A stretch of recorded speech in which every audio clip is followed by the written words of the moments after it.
automatic door lock system. This is two batteries, a motor and a door lock, and this is the receiver.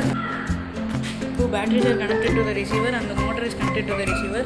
When we switch it on and control it with the remote, if we give forward, the motor spins in the direction, in the clockwise direction, and it moves towards the right side.